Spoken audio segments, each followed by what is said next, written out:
Hello dear students, as usual I am Navneel God from Tagore School Parbatsar and we are studying our social studies book of class 7th in this video. Dear students, we are studying the first lesson of the political science part of this book. इस book का जो political science part है उसका first lesson हम लोग complete कर चुके हैं. The first lesson was on equality, समानता पर ये लेसन था. And we have completed the lesson and some question answers of it also.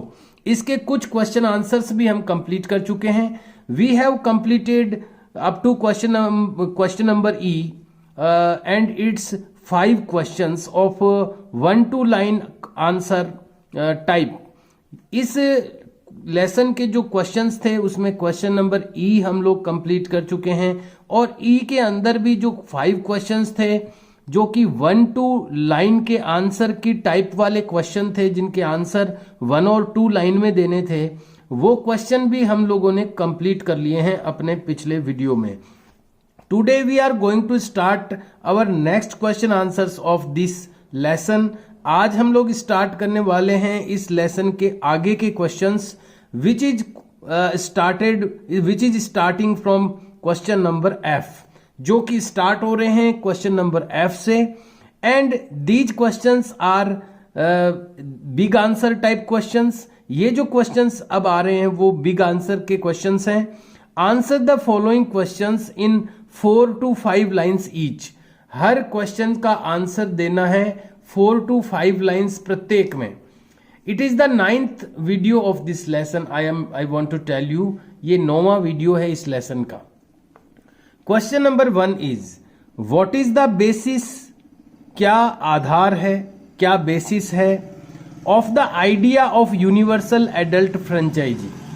Universal adult franchise के बारे में हमने पढ़ा है लेसन में कि सभी एडल्ट्स को जो भी 18 ईयर्स के या अबोव द 18 ईयर्स हैं, 18 या 18 वर्ष से ऊपर के जो भी लोग हैं जिनको अडल्ट कहा जाता है, वयस्क कहा जाता है, ऐसे सभी लोगों को भारत में समान रूप से वोट कास्ट करने का अधिकार मिला हुआ है, वोट देने का अधिकार मिला हुआ है. इस व्यवस्था को यूनिवर्सल अडल्ट फ्रेंचाइजी कहते हैं.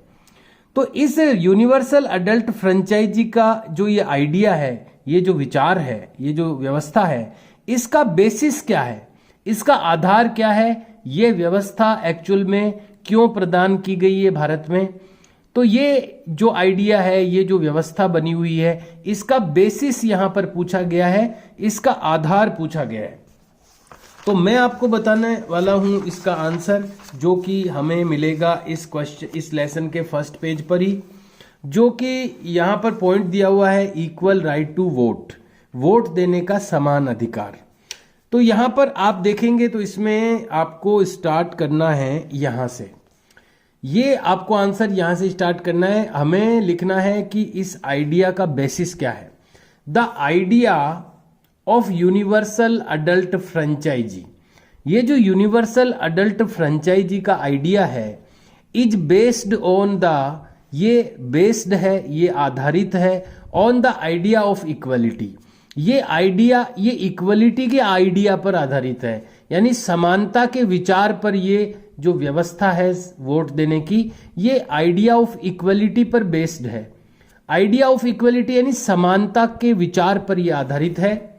बिकॉज, क्योंकि इट स्टेट्स, ये कहता है, ये जो व्यवस्था है जिसको हम यूनिवर्सल अडल्ट फ्रेंचाइजी कहते हैं, ये कहती है, इट स्टेट्स, ये कहती है दैट एवरी अडल्ट, कि हर वयस्क, अडल्ट किसको बोला जाता है, 18 और 18 ईयर्स के ऊपर जो लोग हैं, 18 और 18 वर्ष से ऊपर के उम्र के जो लोग हैं उनको अडल्ट कहा जाता है. और इस व्यवस्था में, इस आइडिया में, ये जो यूनिवर्सल अडल्ट फ्रेंचाइजी का आइडिया है, इसमें कहा जाता है, इट स्टेट्स, ये कहता है दैट कि एवरी अडल्ट यानी हर वयस्क, इन ए कंट्री, इस कंट्री में हर जो अडल्ट है, इररेस्पेक्टिव यानी बिना इसको कंसिडर किए, किन चीजों को बिना कंसिडर किए, इररेस्पेक्टिव ऑफ देयर वेल्थ, बिना इसको ध्यान में रखे हुए उसकी वेल्थ को, वेल्थ यानी दौलत या पैसा को, किसी के पास कितनी वेल्थ है, इसको बिना ध्यान में कंसिडर किए हुए, एंड द कम्युनिटीज शी और ही बिलोंग्स टू, किस कम्युनिटी से वो बिलोंग करता है कोई आदमी, यानी किस समुदाय का है कोई आदमी, कितनी उसके पास वेल्थ है यानी दौलत है, हैज वन वोट, उसके पास केवल एक वोट रहता है। इन चीजों को इररेस्पेक्टिव रखते हुए, यानी इन चीजों को नजरअंदाज रखते हुए, न तो इस बात पे ही आधारित होता है वोट देने का अधिकार कि कोई किस कम्युनिटी से बिलोंग करता है, कोई कितनी वेल्थ रखता है, इन सब को इररेस्पेक्टिव रखते हुए, इन सब को संबंध नहीं रखते हुए इन सब चीजों से, हर आदमी हैज वन वोट, एक वोट रखता है सब। भले ही वो अमीर है तो भी एक वोट दे सकता है, गरीब है तो भी एक वोट दे सकता है, वो भले ही किसी जाति का है तो भी वो एक वोट दे सकता है, भले ही वो कोई दूसरी जाति का है तो भी वो एक वोट दे सकता है। तो सबके पास एक ही वोट है, सब इस मामले में समान है। तो ये जो व्यवस्था है ये समानता के विचार पर आधारित है। It is based on idea of equality, ये आइडिया ऑफ इक्वलिटी पर बेस्ड है। तो यहां पर जो आंसर लिखना है आपको यहां से स्टार्ट करके और यहां तक लिखना है। Next question is question number 2। अगला जो क्वेश्चन है वो है question number 2। Which are the things, कौन सी है चीजें, विच यानी कौन सी, आर मीन्स है, द थिंग्स यानी चीजें, वे कौन सी चीजें हैं, दैट डिटरमाइन जो निर्धारित करती है, अनइक्वल बिहेवियर असमान व्यवहार को, टुवर्ड्स पीपल लोगों के प्रति या लोगों की ओर। लोगों के प्रति असमान व्यवहार को कौन कौन सी चीजें डिटरमाइन करती है, निर्धारित करती है, यानी वो कौन सी चीजें हैं जिनके आधार पर यह तय होता है कि किसी के प्रति असमान व्यवहार किया गया है या नहीं किया गया है। कौन सी चीजें असमान व्यवहार को प्रदर्शित करती है, तो हम लिखेंगे इसमें, देखिए वैसे तो बहुत सारी चीजें हैं जो कि अनइक्वल बिहेवियर को प्रकट कर सकती है या उसको डिटरमाइन कर सकती है, निर्धारित कर सकती है, बहुत सारी चीजें हो सकती है। लेकिन यहाँ बड़ी बड़ी जो चीजें अपन लिखेंगे, एक तो है क्लास। क्लास वो नहीं है जो आप बैठते हो, क्लास का मतलब होता है वर्ग। केवल स्कूल में ही क्लास नहीं होती, क्लास अपनी सोसाइटी में भी होती है, समाज में भी क्लास होती है। क्लास का मतलब हो गया वर्ग। स्कूल में भी क्लास है, यानी वो स्कूल की क्लास है, यानी वो स्कूल का वर्ग बनाए, वहां वर्ग बने हुए हैं स्कूल में। जैसे स्कूल में वर्ग बने हुए रहते हैं, ऐसे ही समाज में भी कई वर्ग बने हुए हैं। अमीर गरीब का वर्ग, अलग अलग जातियों का वर्ग, कई प्रकार के वर्ग होते हैं समाज में भी, वो भी क्लास होती है। तो एक तो क्लास यानी वर्ग। रेस का मतलब होता है नस्ल। अपने भारत में तो इस तरह की कोई समस्या नहीं है, जैसे अपन ने अमेरिका के बारे में पढ़ा, वहां पर नस्लीय भेदभाव होता है। अमेरिका वाले खुद को अलग नस्ल का मानते हैं, सफेद नस्ल का, और जो अफ्रीका के लोग वहां रहते हैं वो काले हैं तो उनको अलग नस्ल का मानते हैं। तो नस्ल के आधार पर भी भेदभाव होता है, उसको बोलते हैं रेस। रेस यानी दौड़ना भी होता है, दौड़ भी होती है, लेकिन रेस का मतलब नस्ल भी होती है। तो एक तो क्लास यानी वर्ग, रेस यानी नस्ल, एंड जेंडर, और जो लिंग यानी स्त्री और पुरुष के आधार पर, स्त्री है तो अलग, पुरुष है तो अलग व्यवहार, स्त्री है तो अलग व्यवहार। तो ये जेंडर के आधार पर, इन तीन आधार ये बड़े आधार हैं, class, gender, class, race and gender, वर्ग, नस्ल और लिंग, स्त्रीलिंग और पुल्लिंग। तो ये तीन बड़े आधार हैं, ये लिखेंगे हम। तो हमारा आंसर होगा क्लास, रेस एंड जेंडर। इस विच की जगह आपको ये लिखना है, बस इसकी जगह वो लिखना है आपको, बाकी पूरा क्वेश्चन रिपीट करना है आंसर में। तो आप लिखेंगे class, race and gender are the things, वो ये थिंग्स हैं दैट डिटरमाइन, जो निर्धारित करती है, अनइक्वल बिहेवियर, असमान व्यवहार, टुवर्ड्स पीपल, लोगों के प्रति। लोगों के प्रति असमान व्यवहार को जो चीजें निर्धारित करती है वो है क्लास, रेस और जेंडर। यही वो चीजें हैं जो असमान व्यवहार को प्रदर्शित करती है। क्लास के आधार पर किसी से असमान व्यवहार किया जा सकता है, नस्ल के आधार पर किसी से असमान व्यवहार किया जा सकता है, जेंडर के आधार पर किसी से अनइक्वल बिहेवियर किया जा सकता है। तो यहां पर आपको विच की जगह पर केवल ये 3 जो आधार हैं वो लिखने हैं, बाकी का जो क्वेश्चन है का पार्ट है वो आपको रिपीट करना है। क्वेश्चन नंबर 3, राइट यानी लिखिए ए नोट, यानी एक नोट का मतलब है टिप्पणी, एक टिप्पणी लिखिए यानी अपने विचार लिखिए ऑन द मूवमेंट, उस आंदोलन पर, कंडक्टेड जो आयोजित किया गया था, by the African American, America में रहने वाले जो अफ्रीकन है, अमेरिका में रहने वाले जो अफ्रीकी लोग हैं उनको अफ्रीकन अमेरिकन कहते हैं। उन्होंने जो मूवमेंट कंडक्ट किया, जो आंदोलन उन्होंने आयोजित किया था, उसके बारे में एक छोटा सा नोट लिखना है, उसके बारे में थोड़ी जानकारी लिखनी है। तो हमने इस लेसन में पढ़ा है उस आंदोलन के बारे में और हम इसको लिखेंगे यहां से। ये आपको बुक में पेज नंबर 222 पर मिलेगा। रोसा पार्क की बात हमने पढ़ी थी। रोसा पार्क नाम की एक महिला थी जिसने सीट पर खड़ा होने से मना कर दिया था एक सफेद अंग्रेज को, व्हाइटिश को। वहां से ये आंदोलन शुरू हो गया था। तो यहां से हम लिखेंगे रोजा parks was an African American woman. रोजा पार्क जो थी वो एक अफ्रीकन अमेरिकन वुमन थी। वन डे, एक दिन, tired from a long day at work, एक दिन जब वो पूरे दिन की जो लंबे दिन काम करने के कारण जो उसकी थकान थी, उसके कारण शी रिफ्यूज्ड, उसने मना कर दिया, to give up her seat, अपनी सीट छोड़ने के लिए। एक दिन जब वो थकी हुई थी पूरे दिन काम करके, तो उसने अपनी सीट को गिव अप करने से रिफ्यूज कर दिया, अपनी सीट को छोड़ने से उसने मना कर दिया। ऑन ए बस, एक बस में, टू ए वाइट मैन, एक सफेद आदमी को। बताया ना वहां पर 2 प्रकार के, 2 रेस के नस्ल के लोग रहते हैं, सफेद और काले। तो उसने एक वाइट मैन को, एक सफेद आदमी को सीट छोड़ने से मना कर दिया, क्योंकि वहां नियम था ऐसा पहले, लेकिन उसने मना कर दिया। ऑन 1 दिसंबर 1955, ये बात है 1 दिसंबर 1955 की। हर रिफ्यूजल, उसका जो ये रिफ्यूजल था, ये उसने जो ठुकराया था, इसको सीट छोड़ने से जो उसने मना किया था, उसका जो ये रिफ्यूजल था, स्टार्टेड ए ह्यूज एजिटेशन, इसने शुरू कर दिया एक बड़ा विशाल असंतोष। इस चीज ने वहां के लोगों में एक बड़ा ह्यूज एजिटेशन, एक आक्रोश पैदा कर दिया। लोगों के मन में एक बड़ा असंतोष पैदा हो गया इसके कारण से। अगेंस्ट द अनइक्वल वेज, असमान तरीकों के खिलाफ, जो असमान तरीके से उनको व्यवहार किया जाता था, जो वहाँ के अफ्रीकन अमेरिकन थे उनके साथ में। तो ये जो घटना हुई, उस औरत ने, रोजा पार्क ने जब मना कर दिया सीट छोड़ने से, तो ये इस घटना से वहाँ के लोगों में एक एजिटेशन पैदा हो गया, एक असंतोष पैदा हो गया।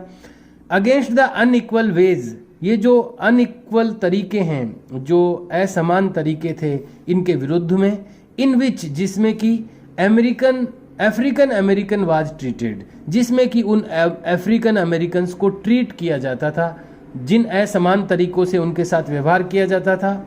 And which came to be known as the civil rights movement, और जिसको जाना गया, केम टू बी नोन यानी ये जो असंतोष पैदा हुआ वहां पर, इसको जाना गया as the civil right movement, इसको नागरिक अधिकार आंदोलन के रूप में जाना गया। ये जो आंदोलन पैदा हुआ वहां पर, सिविल राइट मूवमेंट के रूप में इसको जाना गया, द सिविल राइट्स एक्ट। और जब ये आंदोलन हुआ तो वहां की सरकार को फिर एक एक्ट बनाना पड़ा, एक कानून बनाना पड़ा अमेरिका में, सिविल राइट्स एक्ट ऑफ 1940। और ये जो बना बाद में 1964 में बना ये कानून, सिविल राइट्स एक्ट ऑफ 1964। ये कानून प्रोहिबिटेड, ये निषेध करता है, प्रोहिबिट करता है डिस्क्रिमिनेशन यानी भेदभाव को, on the basis of race, नस्ल के आधार पर, रिलीजन यानी धर्म के आधार पर, और नेशनल ओरिजिन या राष्ट्रीय उत्पत्ति के आधार पर, यानी कौन से देश में पैदा हुआ है उसके आधार पर। तो यहां तक हम लोगों को लिखना है और ये काफी पर्याप्त जानकारी है इस आंदोलन के बारे में। तो ये यहां पर तीनों क्वेश्चंस हो गए हैं कंप्लीट, जो कि बिग आंसर वाले थे। तो इनके आंसर आपको मैंने बता दिए हैं, ये आंसर आपको लिखने हैं। आगे चलते हैं, लेट्स डू इट, इसको भी आओ इसको करें, ऐसा ये बॉक्स आया हुआ है। एनरिचमेंट एक्टिविटीज, समृद्ध करने वाली एक्टिविटीज हैं जो आपके नॉलेज को एनरिच करेगी, समृद्ध करेगी। क्वेश्चन नंबर 1 है पेनिंग योर थॉट्स, तुम्हारे विचारों को पेनिंग करो। पेनिंग का मतलब होता है पेन से लिखो, लेखनीबद्ध करो। इसका हिंदी में अनुवाद है कि अपनी कलम से इन तुम्हारे विचारों को कलमबद्ध, आपके विचारों को कलमबद्ध करो। कलमबद्ध करो मतलब लिखो। पेनिंग योर, पेन से बना है पेनिंग। पेनिंग योर थॉट्स यानी अपने विचारों, तुम्हारे विचारों को कलमबद्ध करो। किस प्रकार के विचारों को करना है देखिए। फाइंड आउट यानी पता करें, अबाउट वन गवर्नमेंट स्कीम, एक किसी सरकारी योजना के बारे में पता करें। इन योर एरिया, तुम्हारे एरिया में, तुम्हारे एरिया में कोई सरकारी स्कीम चल रही है तो उसके बारे में पता करें। What does this scheme do, ये स्कीम क्या करती है। कोई एक स्कीम के बारे में लिखना है, गवर्नमेंट की स्कीम के बारे में, ये स्कीम क्या करती है। हुम स्कीम सेटअप टू बेनिफिट, ये स्कीम किसको बेनिफिट देने के लिए सेटअप की गई है, यानी किसको फायदा पहुंचाने के लिए इस स्कीम को सेट किया गया है, बनाया गया है। तो हम लोग थोड़ी सी जानकारी लिखेंगे। मैंने आपके लिए तैयार किए कुछ जानकारी पालनहार योजना के बारे में। आपने सुना होगा पालनहार स्कीम के बारे में। अपने यहाँ पर राज्य सरकार, राजस्थान सरकार की ओर से पालनहार योजना चलती है, जिसमें उन बच्चों को सपोर्ट दिया जाता है जो जिनकी देखरेख करने वाले कमजोर हैं। कुछ खास ऐसे बच्चे जिनके लालन पालन में सपोर्ट की जरूरत है। तो वो कौन से प्रकार के बच्चे हैं और किन को ये योजना का लाभ मिलता है, इसमें थोड़ी सी जानकारी मैंने आपके लिए लिखी है, ये आपको लिखना है। हम लिखेंगे पालनहार स्कीम के बारे में। तो मैं आपको दिखा रहा हूं ये, sorry, Palanhar scheme. Palanhar scheme is, just a minute, yes, Palanhar scheme is running in our area. Palanhar scheme is running in our area. Palanhar scheme हमारे एरिया में रन कर रही है, चल रही है। दिस स्कीम, ये जो स्कीम है, इज रनिंग, ये चल रही है बाई राजस्थान गवर्नमेंट, ये राजस्थान गवर्नमेंट के द्वारा ये स्कीम चल रही है। फॉर सपोर्ट, सहायता देने के लिए, द चिल्ड्रन, उन बच्चों को, ऑफ 0 to 18 ईयर्स, जो 0 से लेके 18 वर्ष के बीच के बच्चे हैं। हु नीड, जिनको जरूरत है, ऐसे बच्चे जिनको जरूरत है। टू सपोर्ट यानी सहायता की। स्पेशल केयर, विशेष देखभाल की आवश्यकता है, जिनको विशेष देखभाल के सपोर्ट की आवश्यकता है। फॉर देयर अपब्रिंगिंग, उनके पालन पोषण के लिए। ऐसे बच्चे जिनको पालन पोषण के लिए, अपब्रिंगिंग के लिए यानी पालन पोषण के लिए विशेष सपोर्ट की जरूरत है, ऐसे बच्चों को जो 0 से 18 वर्ष के बीच के बच्चे हैं, उन बच्चों की हेल्प के लिए ये योजना चल रही है। गवर्नमेंट गिव, सरकार देती है, गवर्नमेंट गिव्स, सरकार देती है। सम रेगुलर मनी, कुछ नियमित पैसा देती है सरकार। टू देयर नियर रिलेटिव्स, उनके जो पास के नजदीकी जो संबंधी होती है ऐसे बच्चों के, जो ऐसे बच्चे हैं जिनको देख रेख की आवश्यकता है, उनके जो नियर रिलेटिव्स होते हैं, जो एकदम नजदीकी जो संबंधी होते हैं, उनको सरकार कुछ नियमित पैसे देती है। फॉर देयर अपब्रिंगिंग, उनके पालन पोषण के लिए, उन बच्चों के पालन पोषण के लिए सरकार उन बच्चों के नजदीकी जो रिश्तेदार होते हैं, माता पिता भी हो सकते हैं, और रिश्तेदार माता पिता नहीं है तो रिश्तेदार हो सकते हैं, उनको सरकार पैसा देती है नियमित रूप से।